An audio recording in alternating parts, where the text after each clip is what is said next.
नमस्कार दोस्तों, OCN network में आपका स्वागत है। मैं हूं ओमकार चौधरी। दो आदमी इस समय मुझे दुनिया में सबसे ज्यादा फ्रस्ट्रेटेड दिखाई दे रहे हैं। एक डोनाल्ड ट्रंप और दूसरे राहुल गांधी।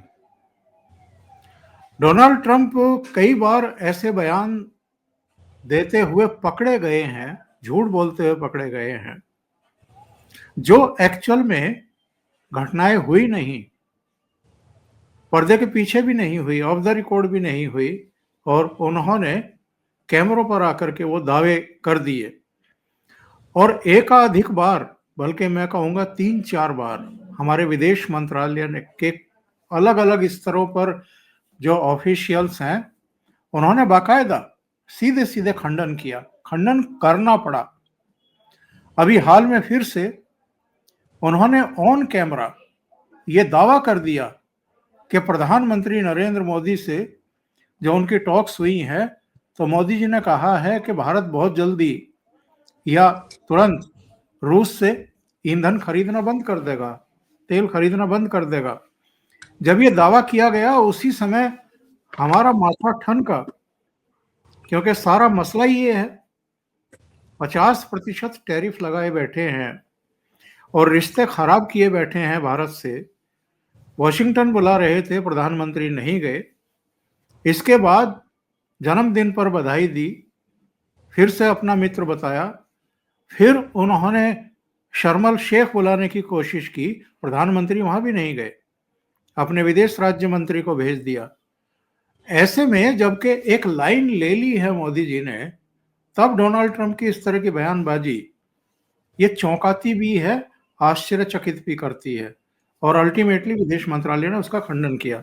एक तो हम जरा इस पर चर्चा करेंगे। तो मेरे साथ जुड़ रहे हैं आपके सुपरिचित जियोपॉलिटिकल मामलों के गहन ज्ञाता कर्नल अजय रैना सर। तो उन्हीं के साथ जुड़ करके जरा समझने की कोशिश करते हैं। अजय जी, बहुत स्वागत है। नमस्कार।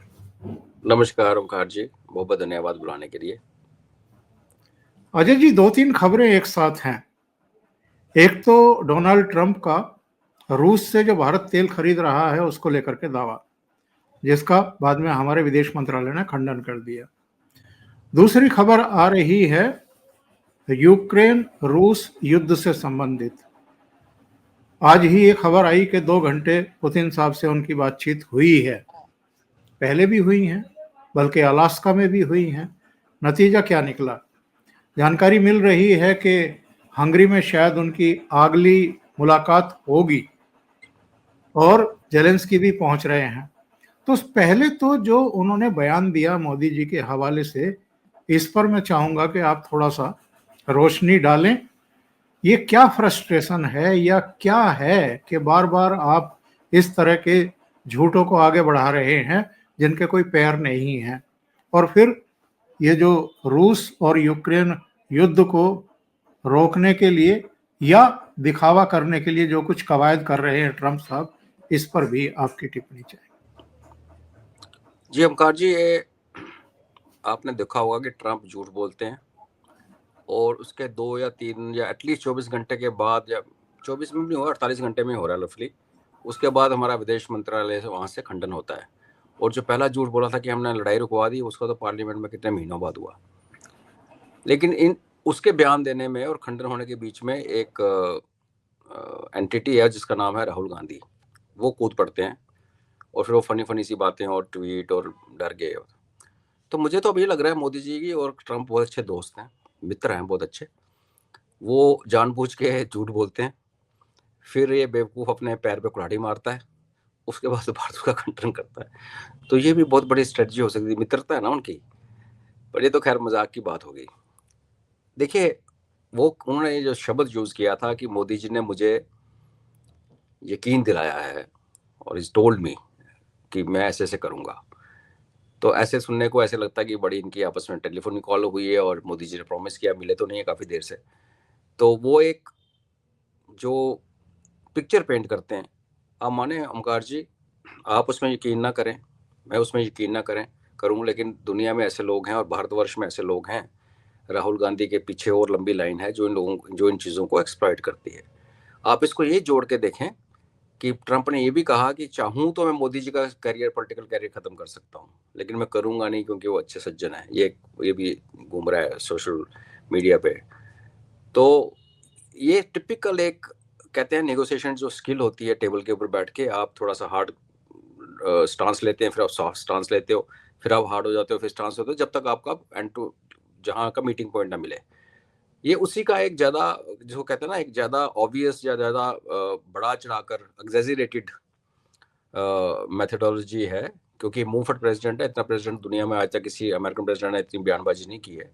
तो उस संदर्भ में देखोगे तो बेसिकली वो यही कर रहा है। जैसे मोदी जी को एक बात बोलता है, फिर झूठ बोलता है। आई थिंक वो कंपल्सिव लायर है, उसको झूठ बोलने की आदत है।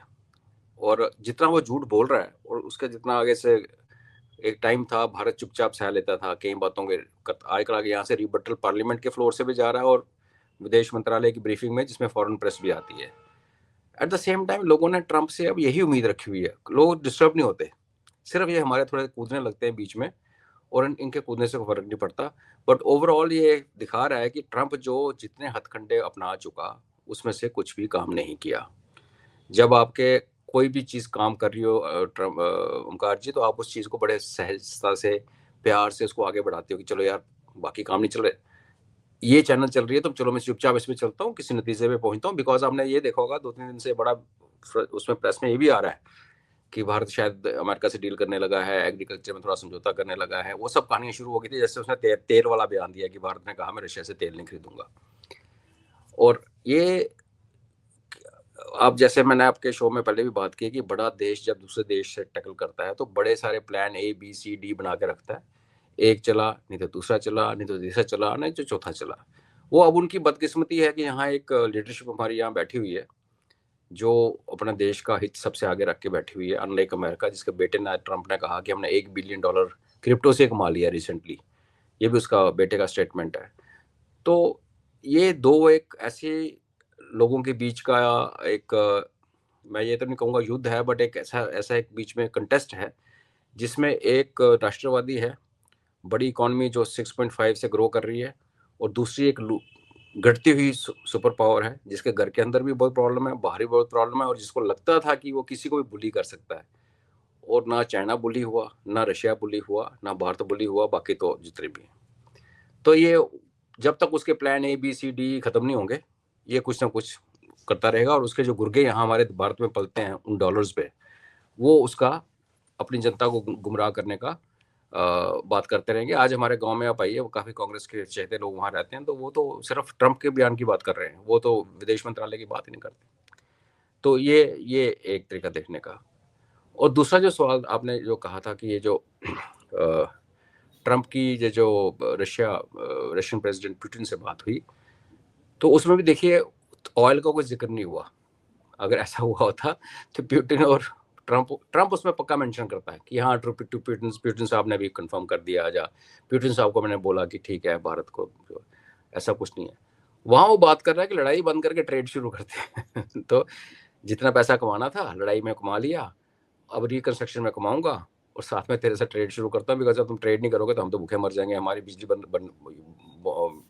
प्रोड्यूस होनी बंद हो जाएगी अमेरिका में, यूरेनियम नहीं आया तो बेसिकली एक जाल इसने ऐसा बुना ओमकार जी जो कि किसी सुपर पावर के प्रेसिडेंट को शोभा नहीं देता। बदकिस्मती इसकी ये रही है कि जिस ये जाल बुन रहा था तो और नई नई पावर सामने खड़ी होके खड़ी है। अभी चाइना को आप इग्नोर नहीं कर सकते, भारत को आप फिर भी 8-10 साल बाद कॉम्पिटिटर मानोगे, आज नहीं मानोगे। आज आप बोलोगे हाँ एक उभरती पावर है, चाइना को तो आप इग्नोर नहीं कर सकते, तो एलिफेंट इन द रूम है। और रशिया को आप 35 के 35 मुल्क मिलकर कुछ कर नहीं सके। तो ओवरऑल वही है, फ्रस्ट्रेटेड आत्मा है। अभी बुडापेस्ट में मिलते हैं नहीं मिलते, आज जेलेंस्की मिलेगा, आज व्हाइट हाउस में, देखते हैं क्या होता है। पुतिन जिसने इतना सब्र किया है, इतनी बड़ी लड़ाई को अपने तरीके से चलाया, लॉसेस भी सफ़र किए लेकिन अपनी टॉलरेंस रखी, एक वो लिमिट। जितना ट्रंप आज फ्रस्ट्रेटेड है, अगर पुतिन इतना इससे आधा भी फ्रस्ट्रेटेड होता तो आज यूक्रेन नक्शे से मिट गया होता। उसके बदले में चाहे रशिया को भी नुकसान होता हो, न्यूक्लियर वॉर हो जाता, बट पुतिन ने मैच्योरिटी दिखाई है। और चाहे वो गाजा का पीस प्लान हो, चाहे अफगानिस्तान और पाकिस्तान का एक सीज फायर चल रहा है, अभी 12 घंटे बचे हैं, और या फिर ये जो बातें कर रहा है कि एक यूक्रेन में ये करेंगे वो, मुझे इससे किसी की बात पे ना तो भरोसा है और ना मुझे लगता है कि इनमें से कोई भी डील जो है वो चल पाएगी। पुतिन अब उस मुकाम पे पहुंच चुका है ओमकार जी, कि वो यूक्रेन में अपनी टर्म्स डिक्टेट कर सकता है। लॉस कंज्यूम या लॉस बर्दाश्त करने की जो पावर है वो नेटो में अभी बची नहीं, यूक्रेन में तो बिल्कुल नहीं बची। जो हम मजाक में कहते हैं कि जब तक लास्ट यूक्रेनियन मारा नहीं जाएगा युद्ध चलता रहेगा, वो टाइप हालात हो गए हैं। तो अभी पुतिन देख रहा है कि आपने उसके हाथ से सीरिया निकल गया तो कहीं अफगानिस्तान ना निकल जाए, कहीं ईरान ना निकल जाए। ये जो भारत, चाइना, रशिया और ईरान का एक जो है बनने का एक पावर का एक्सिस, वो ना कहीं पे उसको हो, तो वो भी पुतिन ग्लोबल अफेयर्स में दोबारा आ चुके हैं। पिछले 2-3 साल से वो बिजी थे अपने उसमें।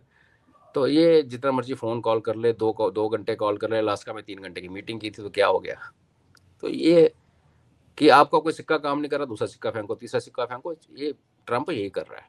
मुझे इसमें से कुछ भी निकलता हुआ नज़र नहीं आता। अगर यूक्रेन की डील हो भी जाती है तो वो भी आप मान के चलिए ऐसे फ्रेजाइल सी होगी, जिसके अंदर कोई इंसर्जेंसी से स्टार्ट हो जाएगी, उसके अंदर मारदार शुरू हो जाएगी और Ukraine will go to hello.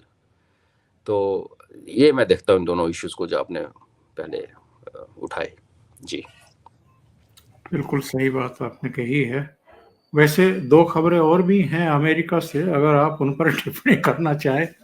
एक खबर ये आ रही है कि वॉशिंगटन में वर्जीनिया की तरफ से शायद एक जो प्रवेश द्वार है, सड़क जो आ रही है वॉशिंगटन, इनके व्हाइट हाउस से 4-4.5 किलोमीटर की दूरी पर ये अपने नाम पर एक बड़ा दरवाजा बनवाने जा रहे हैं डोनाल्ड ट्रंप। और दूसरे जो है, एक खबर ये आ रही है कि जो इनके पुराने राष्ट्रीय सुरक्षा सलाहकार थे बोल्टन, उनके खिलाफ इन्होंने कोई कड़ी कार्रवाई के आदेश दे दिए हैं। उन पर कुल 18 आरोप तय किए गए हैं। कुछ गोपनीय सामग्री, सूचनाएं उन्होंने अपनी निजी मेल पर डाली थी, इस तरह के आरोप लगाए हैं। और बोल्टन वो व्यक्ति हैं अमेरिका में संभवतः इस पूरे प्रकरण में, यानी भारत पर 50% टैरिफ लगाए जाने पर सबसे तीखे आरोप और तीखी प्रतिक्रिया बोल्टन ने व्यक्त की थी। इन पर अटैक किया था और ये कहा था कि पिछले 25-30 सालों में जो प्रयास हुए हैं भारत को नजदीक लाने के, उन पर ट्रंप ने पानी फेर दिया है। तो बोल्टन पर जो शिकंजा कसा जा रहा है वो इसीलिए तो नहीं कसा जा रहा है। बिल्कुल ओमकार जी, जिस दिन बोल्टन ने पहला स्टेटमेंट दिया था उसके कुछ घंटों के बाद उसके घर में रेड हुई थी, और उसी रेड फिर उठा के इन्होंने उसका एग्जामिनेशन करके, फोरेंसिक एग्जामिनेशन करके उसका प्रूफ बना के उसमें प्लांट कर दिया। तो वेंजफुल ट्रंप पहले टर्म में भी इसको बदले लेने की जो भावना इसके अंदर है वो तब भी आपने देखी होगी कि पहले तो जब आया था फिर दरादर इसने अपने सलाहकार चेंज किए, इसको सैक किया। इसके लिए इंसान एक रिफिल पेन की तरह वैल्यू देखता है। पैसा बहुत है, दिमाग चढ़ा हुआ, ऊपर से प्रेसिडेंट बन गया, कि इसको किसी भी इंसान को सोचता है कि डिस्पोजेबल है। ये इंसान को इंसान नहीं समझता, और वो इसकी एक पर्सनैलिटी का ट्रेट है जो सामने आ रहा है। इसने इस टेनर में उससे अभी कम किया है, पिछले टेनर में इसने काफ़ी लोगों को बेइज्जत किया था, काफ़ी लोगों को बदतमीजी की थी। इस बार एलन मस्क को शुरुआत की थी, उसके साथ बोल्टन के साथ हुआ। तुलसी गबार्ड के बारे में उल्टा पुल्टा बोल दिया कि okay who she doesn't know, she जो हेड इंटेलिजेंस की देखिए आप। तो ये तो इसका पर्सनैलिटी ट्रेट है, इसका कुछ नहीं। दूसरी बात रही गेट बनाने का, इसका बात चलो तो ये गेटवे ऑफ इंडिया में भी अपना शक्ल फोटो लगवाने की कोशिश करके बोले मैंने ब्रिटिश और जापानीज के बीच में बर्मा में लड़ाई रुकवाई थी जब मैं पैदा नहीं हुआ था। तो ये इसको आदत है ये शोमैनशिप की। और वो अभी देखो वो जो आर्मीनिया का कॉरिडोर का नाम बोल रहा है ट्रम्प कॉरिडोर, है ना। तो ये इसकी आदत है, और इस आदत को पाकिस्तानियों ने बड़ा अच्छा यूज किया है। और आप देख लीजिए उनके प्राइम मिनिस्टर क्या करता है, उनका चीफ ऑफ आर्मी स्टाफ क्या, वो डिब्बा लेके एक पंसारी की तरह घूम रहा था। हम नहीं वो कर सकते, तो हम इस पे हंस सकते हैं, जैसे आप हंसे, मुझे अच्छा लगा। एज भारतीय हमें हंसना चाहिए। और ये बेवकूफ़ इंसान है, चला जाएगा पर अमेरिका का बेड़ा गर्क करके जाएगा। ये हरकतें स्टेट्समैन वाली नहीं होती है ओमकार जी, आपने तो ज़्यादा दुनिया देखी है जी। अजय जी, बहुत बहुत धन्यवाद इतना समय निकालने के लिए और बहुत महत्वपूर्ण मुद्दों पर चर्चा करने के लिए। Thank you so much sir. धन्यवाद। जय हिंद। जय हिंद।